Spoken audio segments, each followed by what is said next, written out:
Bonjour et bienvenue sur Objectif Mental, le podcast où l'on explore le coaching et la préparation mentale. Je suis Kevin et chaque semaine je partage des conseils pratiques, des interviews d'experts ainsi que des témoignages inspirants d'entrepreneurs, de sportifs et d'artistes. Mon objectif est de vous aider à débloquer votre potentiel pour performer en toute sérénité, que ce soit dans votre vie professionnelle ou extra-professionnelle. Je vous souhaite une excellente écoute. Bonjour tout le monde, je reviens pour un nouvel épisode Pause Café.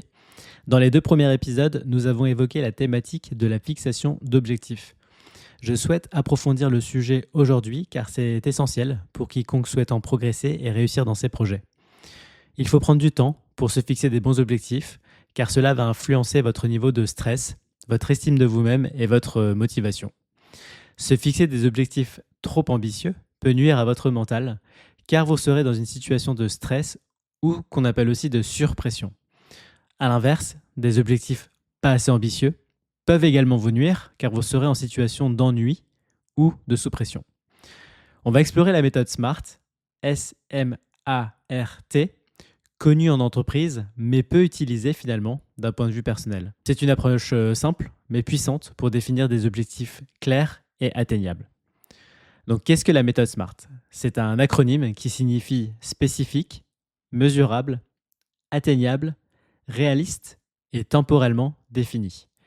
Chaque lettre représente une caractéristique importante que votre objectif doit respecter pour maximiser vos chances de succès. Pour illustrer le propos, on va prendre un exemple. Imaginons que vous êtes salarié et que vous avez toujours rêvé de lancer votre entreprise. Comment transformer cette ambition en un objectif SMART ? On va prendre chaque critère. Le S comme spécifique. Donc plutôt que de simplement dire « je veux créer une entreprise », soyez précis. Vous pourriez dire « je veux créer une entreprise dans le domaine du e-commerce, spécialisée dans les produits durables », par exemple. Ça, c'est spécifique. M, c'est mesurable. Comment allez-vous mesurer votre progression ? Un indicateur pourrait être « je veux avoir finalisé mon business plan et identifié mes premiers fournisseurs dans les 6 prochains mois ».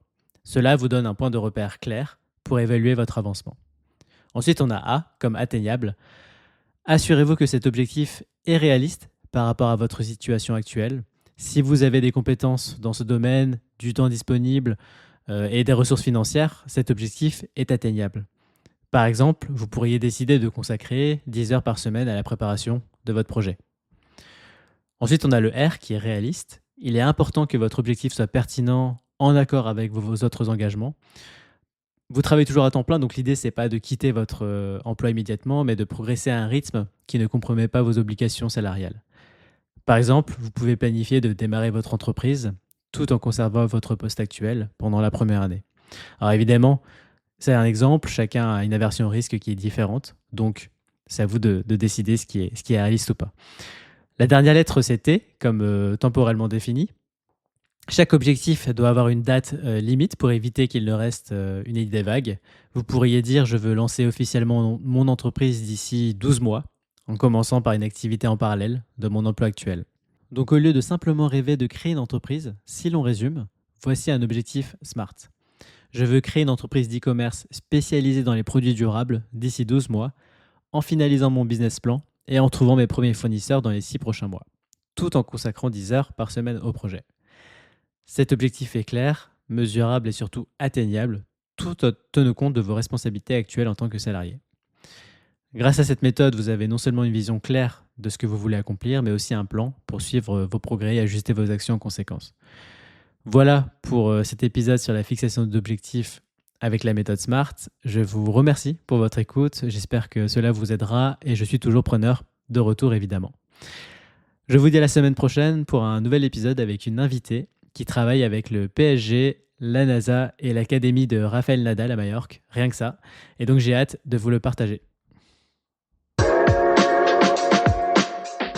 Merci d'avoir écouté cet épisode jusqu'au bout.